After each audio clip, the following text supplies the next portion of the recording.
On the morning of the 2nd of January 1896, on a South African hillside, about 20 miles west of Johannesburg, 500 British troopers laid down their arms. Their commander, Dr. Leander Starr Jameson, was found weeping against a wall. He'd ridden into the Transvaal to overthrow its government. He'd failed, and his swashbuckling career as an empire builder was ruined. What no one watching would have known was that the man on the hillside would become the inspiration for what became Britain's favourite poem, If. Most people think Rudyard Kipling wrote those words for his son, and in a way he did, but actually they were in honour of the man whose career came crashing down in South Africa on that morning in 1896. This is the story of the Jameson Raid, a privately funded invasion of a friendly country which ended in chaotic disaster, a political scandal that engulfed the British government, and the silence of one man that protected one of the most senior politicians in Britain. And that stoic silence would earn him a place in the most quoted poem in the English language. Born in Scotland, Dr. Leander Starr Jameson had moved to South Africa in the late 1870s, establishing a practice at the diamond mining town of Kimberley. There, one of his patients was Cecil Rhodes. Both men were 25. Through the 1880s, Jameson became a trusted confidant and fixer for Rhodes. In 1888, he travelled to modern-day Zimbabwe and successfully negotiated a concession from the Matabele king to mine in the east of the country. Armed with that concession, Rhodes established his own private company, backed by a royal charter to colonise the area, the British South Africa Company. Jameson had then accompanied the initial pioneer column which established control over Mashonaland, eastern Zimbabwe, and shortly afterwards became the administrator of the region. 3 years later, in 1893, he orchestrated an unprovoked war, invading and defeating the neighbouring Matabele kingdom. So, by 1895, Jameson was not merely Rhodes's key man on the ground in South Africa, but also a man who had successfully invaded another country using the company's own mounted police force. And now he was about to go for broke in the biggest gamble of them all, the gold-rich Boer Republic of Transvaal. By 1895, Rhodes wanted the independent Boer Republic of Transvaal and its goldfields incorporated into the British Empire. The British government, however, wanted to keep the peace with the Boers. So Rhodes therefore decided to force the issue. He would organise an uprising by pro-British supporters in the city of Johannesburg, and then would send in his own British South Africa Company mounted police to, in theory, protect innocent women and children from Boer atrocities, and therefore take control on behalf of Queen Victoria. Throughout late 1895, he laid the groundwork for his invasion.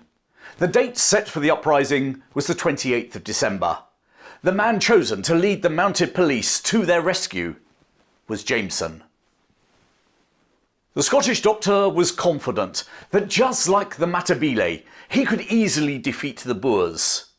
But the Boers, as he was about to discover, were not the Matabele. In November, Jameson gathered just under 400 company police and 100 men from the Bechuanaland border police at the town of Pitsani. Military command went to Lieutenant Colonel Sir John Willoughby, an aristocratic officer of the prestigious Royal Horse Guards.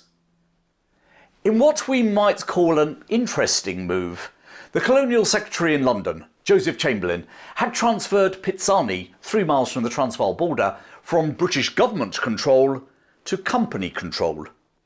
The reason was ostensibly to enable the company to build a railway to their lands in what was soon to be called Rhodesia. It just so happened that the town was also 3 days' ride from Johannesburg. And it wasn't the only support that Chamberlain would give, and it would leave him fighting for his political life. With the big day approaching, things started to unravel. On the 26th of December, 2 days before the scheduled date for the uprising, the ringleaders at Johannesburg started to get cold feet. They sent a telegram to Jameson, advising him cryptically to postpone the flotation. Just to reinforce the point, they sent 2 messengers to him. The first reached him on the morning of the 28th, the very day Jameson was expecting the uprising to start. Frustrated by the vacillation, Jameson rushed off a telegram telling Rhodes that if he didn't hear to the contrary, he would invade on the evening of the 29th. Now, for reasons unknown, there was a delay in Rhodes receiving the telegram. He only read the contents the following day, the 29th itself. He immediately tried to send a telegram ordering Jameson to stand down. The telegraph line, however, was dead. Jameson had deliberately cut them, and by now had embarked on his wild mission that would end in disaster, his reputation ruined, Rhodes and Chamberlain scrambling to save their careers, and the most famous poem in Britain. Earlier that day, Sunday the 29th of December 1895, he had assembled his men and read to them a pre-written letter requesting their assistance to protect the innocent women and children in Johannesburg. At 5 p.m, in high spirits, Jameson's force of 500 men crossed the border, heading for Johannesburg, 180 miles away. Over the next 2 days, they rode eastwards, shadowed by Boer commandos. Despite receiving a message from the British High Commissioner in Cape Town to withdraw, Jameson pressed on, confident that his very presence in the country would inspire the pro-British citizens in Johannesburg to rise up. He was wrong. New Year's Day, 1896. Jameson was now just 19 miles from the gold mining city. That morning, 2 messengers had cycled out to meet him, stating that 200 armed rebels would meet him at the town of Krugersdorp, just to the west of Johannesburg. Willoughby had been keen to skirt to the south of the town to continue the advance on Johannesburg itself, but Jameson now overruled him, insisting that they rendezvous with the men of the Reform Committee. Arriving at the town shortly before midday, there was no sign of the promised rebels. Instead, they found themselves facing a Boer commando under Commandant Frederick Malan, positioned on a ridge in front of them at Doornkop. Captain Charles Barry from the Bechuanaland Border Police now led a charge to clear the way. He ran into deadly rifle fire from the concealed Boers. The charge was repelled, and Captain Barry himself mortally wounded. Willoughby now tried to flank to the south, but suddenly heard heavy fire from behind him. Assuming that the 200 promised rebels had finally arrived, he called off his advance and returned to join Jameson. He'd made a terrible mistake. The firing was not from 200 rebels. It was from Malan's Boers, who were firing in celebration at the arrival of 150 reinforcements, led by the veteran commander, Piet Cronje. And of the 200 rebels, well, 100 had actually set out that morning to rendezvous with Jameson at Krugersdorp, only for their leaders to get cold feet again and order them to return to Johannesburg. So now, rather than being on the verge of seizing the gold mining city, Jameson and his men were facing roughly an equal number of Boers on the ridge above them, and now joined by the Transvaal State Artillery. With the southerly route to Johannesburg now closed by the Boers, the raiders took up a defensive position at Vlakfontein Farm at the base of the ridge, trying to use a cattle kraal and outbuildings for cover.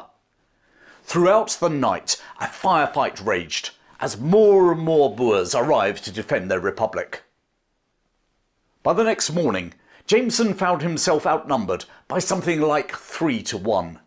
His artillery was almost out of ammunition, and his Maxims were constantly jamming from overheating.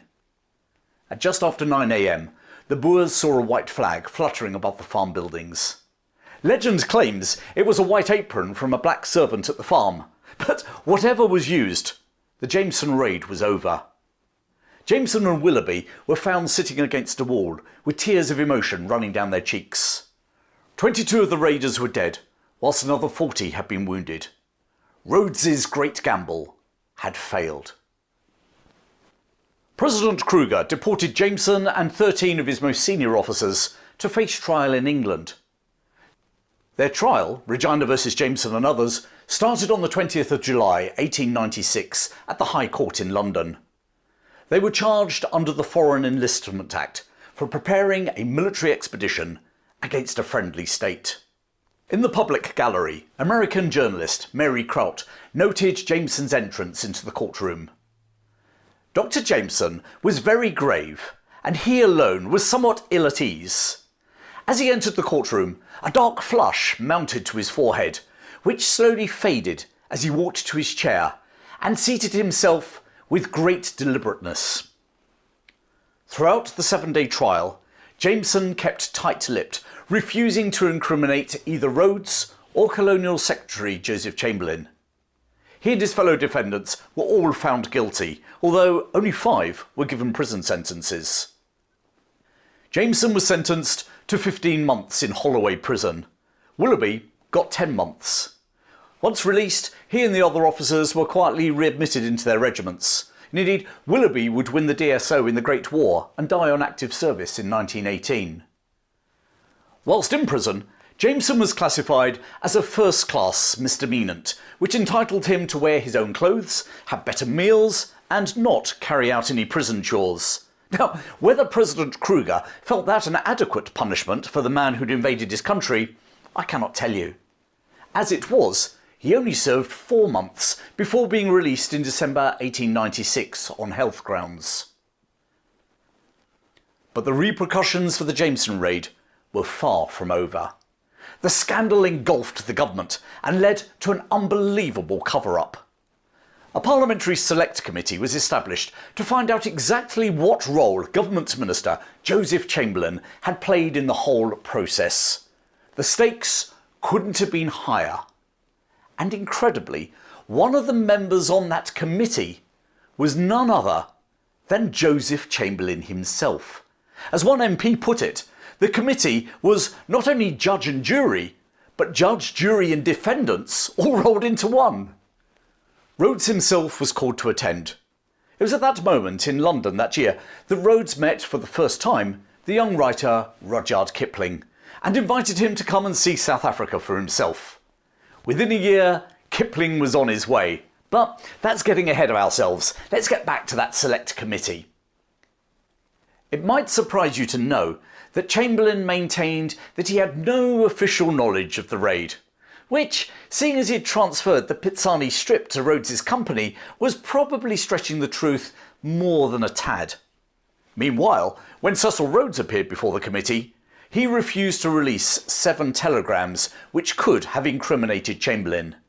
Now, maybe that was Rhodes being loyal. Equally, maybe he knew that if he destroyed Chamberlain, the Prime Minister, Lord Salisbury, would destroy him by terminating his British South Africa Company charter to rule Rhodesia. However, there remained one person who could bring Chamberlain down. The man who had been there on the spot, Jameson. At his trial, he had refused to say anything that would incriminate either Rhodes or the government. But now he was asked the question directly by the panel of MPs. Did Chamberlain know? It was a moment of high jeopardy. If he said yes, Chamberlain was finished. And if Chamberlain went down, Salisbury would ensure Rhodes and his charter company went down too.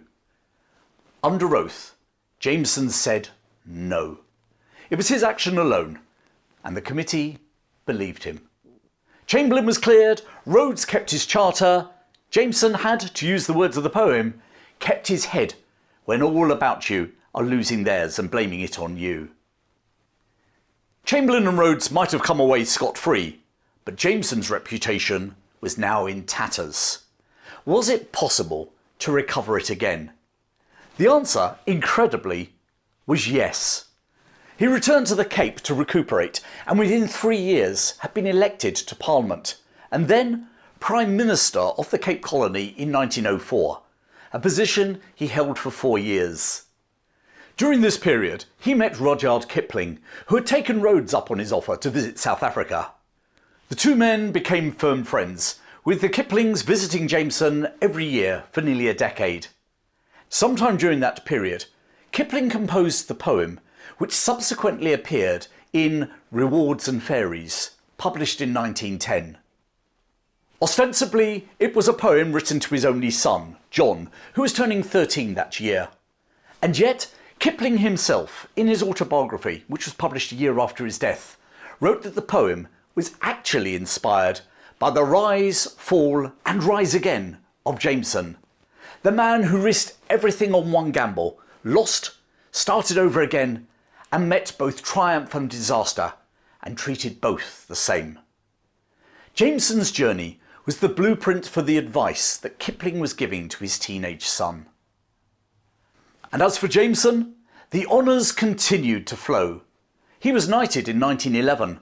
Returning to England, he became the chairman of the British South Africa Company. It was a remarkable turnaround for the former inmate of Holloway Prison. During the Great War, with his health failing, Sir Leander Starr Jameson nevertheless served as the chairman of the Central Prisoners of War Committee in London, coordinating the supply of food and comforts to British prisoners in German camps. He held that post until his death in November 1917. Initially, he was buried at Kensal Green Cemetery in London, where, incidentally, fellow raider Sir John Willoughby would be buried the following year. But in 1920, his body was transferred to Africa to lie next to Cecil Rhodes at his grave in the Matopo Hills, where, in modern-day Zimbabwe, he rests to this day. The inspiration behind the poem, If. There is, however, a sad irony to the poem. Kipling wrote it as advice to his son, John, who turned 13 the year it was published. Yours is the earth and everything in it, and which is more, you'll be a man, my son. When the First World War broke out in 1914, Kipling, the poet of the British Empire, pulled strings to get John a commission in the Irish Guards after he had failed his army medical. John was killed leading his platoon across no man's land at the Battle of Loos in 1915. He was just 18 years old. Kipling spent the rest of his life searching for the body of the son who in the poem was meant to inherit the earth. But he never found it. If you love learning about the people and events that made Britain such an incredible country, not just the battles, but the wider events through the centuries, then you might enjoy my free weekly newsletter. This week, for instance, I was looking at Oliver Cromwell's Foreign Wars. Do you know about them? Start getting your copy by clicking on the link in the description, and let's keep proudly sharing stories from British history.